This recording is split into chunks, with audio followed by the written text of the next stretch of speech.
அடடடா! அப்பப்பா! யார்ப்பா இந்த பொண்ணு? அப்படிங்கிற மாரி ஒரே நாள்ல ஒரு சீரியல் ஆக்ட்ரஸ் பயங்கரமா வைரல் ஆயிருக்காங்க. ட்ரெண்ட் ஆயிருக்காங்க. நம்மளுடைய இளைஞர்களுடைய க்ரஷ்ஷாவும் மாறியிருக்காங்க.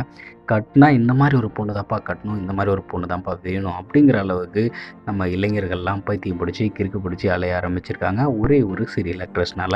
சேப்பாக்கத்தில நடைபெற்ற சிஎஸ்கே வெர்சஸ் பஞ்சாப் ஐபிஎல் அந்த மேட்ச பார்க்க போன இந்த சீரியல் ஆக்ட்ரஸ் தான் இப்போ வந்து வைரல் ஆயிருக்காங்க. இத பத்தி அவங்க என்ன சொல்லியிருக்காங்க அப்படின்னா, "சத்தியமா இந்த அளவுக்கு ட்ரெண்ட் ஆகும்னு எதிர்பார்க்கல" அப்படின்னு சொல்லியிருக்காங்க. ஒரே மீம்ஸா போட்டு தள்ளுறாங்க நம்ம பசங்க வந்து பார்த்தீங்கன்னா, "இந்த மாரி ஒரு பொண்ண கட்டணும். மேட்ச் போனா போகட்டும். அடுத்த முறை கூட பார்த்துக்கலாம்." அப்படிங்கிற மாரி. அதே மாரி வந்து பார்த்தீங்கன்னா, நம்ம யார் டிசப்பாயிண்ட் ஆனாலும் கேமராமேன்ஸ் டிசப்பாயிண்ட் ஆகுறதில்ல. ஏன்னா, அவங்களுக்கு இந்த மாதிரி ஒரு நெறைய பிக்ஸ்லாம் வந்து கிடைச்சிருச்சு இல்லையா? ஸோ, அவங்களுக்கான நெறைய கன்டென்ட்லாம் வந்து கிடைச்சிருச்சு அப்படிங்கிற மாதிரி. யாருப்பா இந்த தோழி அப்படிங்கிற மாரிலாம் வந்து இவங்கள பத்தின மீம்ஸ் எல்லாம் இப்போ ட்ரெண்ட் ஆகி வைரல் ஆயிட்டிருக்கு. இதில இன்னொரு விஷயம் என்னன்னா, இவங்க கழுத்தில இருக்கிற தாலி ரொம்பவே ஃபேமஸ் ஆயிடுச்சு. அதில என்னன்னா, இவங்களுக்கு கல்யாணம் ஆயிடுச்சா, ஸோ புதுசா கல்யாணம் ஆயிருக்கு போல இருக்கு. அதனால தான் தாலி இப்படி வியர் பண்ணிட்டு வந்திருக்காங்க. அப்படிங்கிற மாரிலாம் வந்து இத பத்தி எல்லாருமே பேசிட்டு இருந்தாங்க. இன்னொரு பக்கம் இவங்கள ஒரு சீரியல் ஆக்ட்ரஸா தெரிந்த பல பேரும், "அட இவங்களுக்கு கல்யாணம் ஆயிடுச்சா, அதுவும் புதுசா கல்யாணம் ஆயிருக்கு சொல்லவே இல்ல பாருங்களேன்." அப்படிங்கிற மாரி அவங்களும் ஒரு பக்கம் வந்து கோச்சிக்கவும் செஞ்சிருக்கிறாங்க செல்லமா. ஆனா உண்மையிலே இவங்க இத பத்தி விளக்கம் சொல்லியிருக்காங்க. இது தாலியா இல்லையான்னு. அதில என்ன சொல்லியிருக்காங்கன்னா, இந்த ஒரு ஐபிஎல் மேட்ச்க்கு போன ஒரு விஷயம் வந்து இப்படி ட்ரெண்ட் ஆகும்னு நான் நினைக்கல.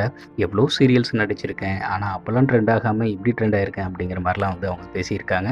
ஆமாங்க. தமிழும் சரஸ்வதியும் சீரியல்ல நெறைய வந்துட்டு இவங்க பெர்ஃபார்ம் பண்ணியிருந்தாங்க ஒரு கேரக்டரா. நான்லாம் அவங்களுக்கு அப்போலேருந்தே ஃபேன். நீங்கலாம் கியூல நில்லுங்க அப்படிங்கிற மாரி நெறைய சீரியல் ஃபேன்ஸ்லாம் வந்து இத பத்தி சொல்லிட்டு இருக்காங்க. இன்னொரு விஷயம் என்னன்னா, கிரிக்கெட் ரொம்ப பிடிக்கும் அப்படிங்கிறதுனால மேட்ச பார்த்தே ஆகணும். அதுவும் சிஎஸ்கே என்னுடைய ஃபேவரைட் அதனால சிஎஸ்கே வெர்சஸ் லக்னோ மேட்ச் பார்க்க போயிருந்தேன். அந்த மேட்ச் நம்ம தோத்துட்டோம்.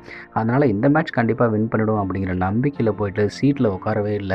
அப்படியே வந்து ரொம்ப ஒரு படபடப்புல இருந்தேன். ஆனா ஆக்சுவலி மேட்ச்ல நான் ரொம்ப அப்செட்டா தான் இருந்தேன்.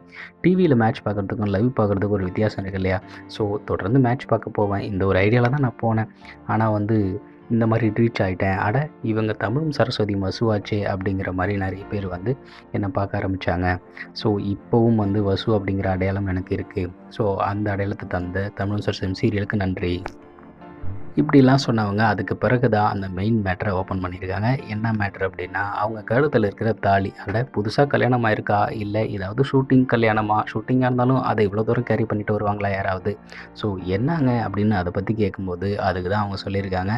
அட கல்யாணமெல்லாம் ஒண்ணும் இல்லைங்க. மஞ்ச தாலி மாரி உங்களுக்கு தெரியுதா? அது விசிலுங்க அப்படின்ற மாரி சொல்லியிருக்காங்க. எஸ் அது விசிலாமா.